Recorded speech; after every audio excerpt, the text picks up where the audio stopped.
एक जो कुंभ मेला की बात तो सुबह से भी कल भी रहा, ठीक है, हम लोग सभी धार्मिक हैं, वहाँ स्नान करने जाते हैं, मगर ये जरूर मैं कहना चाहता हूँ कि इन्होंने तो सरकार ने तो न्योता बहुत दे दिया पूरा, मगर कितना लोग आए उनकी व्यवस्था नहीं कर पाए और न व्यवस्था हो सकी, इसीलिए भगदड़ में कितनी जान गई अब तो ये तो गिनती है ही नहीं। और सरकार सोचती है कि हम ज़्यादा उजागर करेंगे तो हमको मुआवजा मिलेगा, देना पड़ेगा,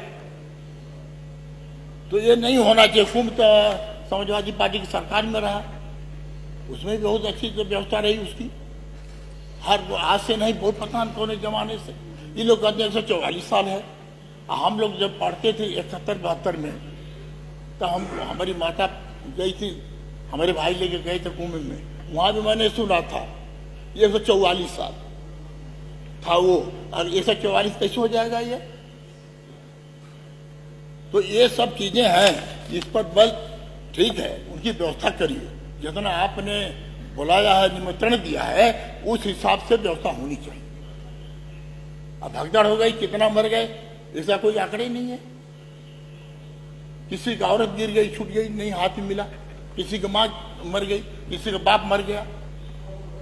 अब वही महाकुंभ ये घटनाएं हुई तो उनको सच्चाई सामने लाना चाहिए, मीडिया को सच्चाई सामने लाना चाहिए कि कितने लोगों के जाने गए, और उस हिसाब से उनको मुआवजा दें। मुआवजा के डर से वो आज ओपन नहीं हो रहा। और दूसरी बात यह है कि जो बजट पेश हुआ है हमारे महामहिम राज्यपाल जी कि जो उन्होंने पेश किया था, अब की बात पहले तो 1 घंटा बोलती थी, अब की तो 15 मिनट में चली गई, क्या बात है? अब कुछ रहा होगा ये हम कैसे जान सकते हैं? कुछ भी हो सकता है, मगर जो सरकार लिख के उनको देगी तो वही पढ़ेंगे। आप बताइए, विकास की बात तो हो ही नहीं रही कि हमने क्या किया, किस जिले में क्या बाकी है, कौन सा काम हुआ, कौन सा काम नहीं हुआ, क्योंकि सभी लोग, हम लोग सभी जनता के आशीर्वाद से चुन के आते हैं, तो उनके लिए योजना लागू करना चाहिए, धोखा नहीं देना चाहिए। इसलिए इस पर कोई ध्यान नहीं है कि हम क्या करें, विकास नहीं हो पा रहा। जो भी हमारे देखिए, मैं आजमगढ़ से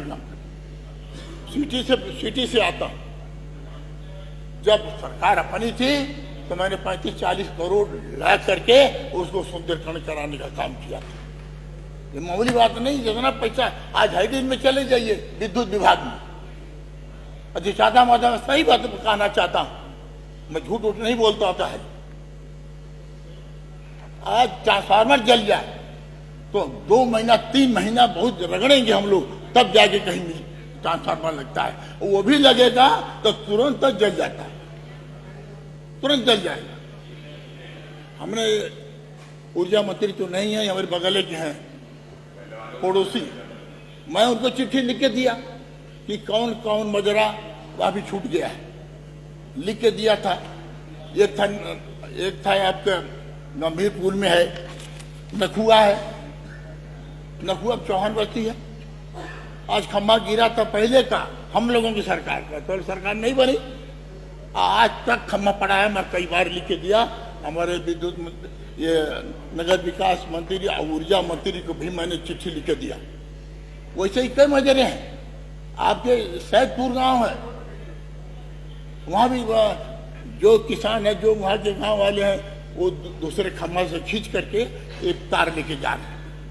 ये हालात तो मैं खुद गया था, मौके पर देखा था।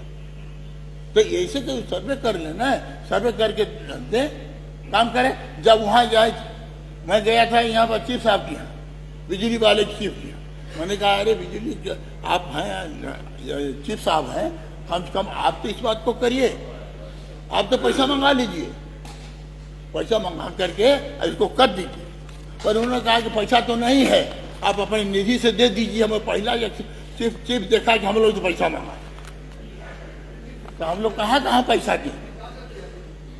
ये बीमारी जो है असाध्य रोग, मैं कहना चाहता हूँ, असाध्य रोग में माननीय मुख्यमंत्री के कोष से उनको इस्टीमेट जितना बनता है उतना पैसा गरीब को इलाज के लिए उनको देना चाहिए, उनको देना चाहिए। वह नहीं देते, आधा पैसा दे देंगे और फिर 1 साल के बाद देंगे, तब तो वो रहेगा धरती पर, नहीं रह पाए। तो अनेक समस्याएं हैं। हम लोगों को 25 लाख रुपया बैठे हैं सत्ता पक्ष के हमारे भाई साहब को, सही मैं कह जाना चाहता हूँ, 25 लाख में किसका इलाज हो जाएगा? अब उसी जो विकास में हम खर्च करते हैं उसी में से काट के हम लोग देने काम करते हैं। तो हमारी यही मांग है कि गरीबों को जब इलाज करना प्राथमिकता पर लेना चाहिए, तो ये पैसा जो 25 लाख है उसको बढ़ा करके 50 लाख करना चाहिए कि हम लोग भी किसी की मदद कर सकें, किसी की मदद कर सकें। और 25 लाख में क्या होगा? अगर पूरा इस्टीमेट का पैसा दे दें तो 5-6 से हुआ, 5-6 मरीज हो गए, तो क्या मिलेगा उसका? माननीय सदस्य, दूसरी बात है भाई, तो बातें नहीं कर पाए। अरे आप दूसरी बात आप ही के सदस्य परेशान हैं। एक हमारे आजमगढ़ में शहर बाईपास तो ठीक है। आपके ये पड़ेगा शायद 22 करीब 10-12 किलोमीटर का है।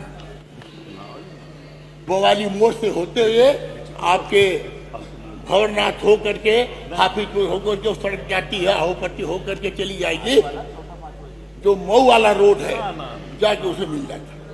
अब पतला है, चौड़ा नहीं हुआ है, तो इससे ये है कि उनको जाम लग जाता है। धन्यवाद माननीय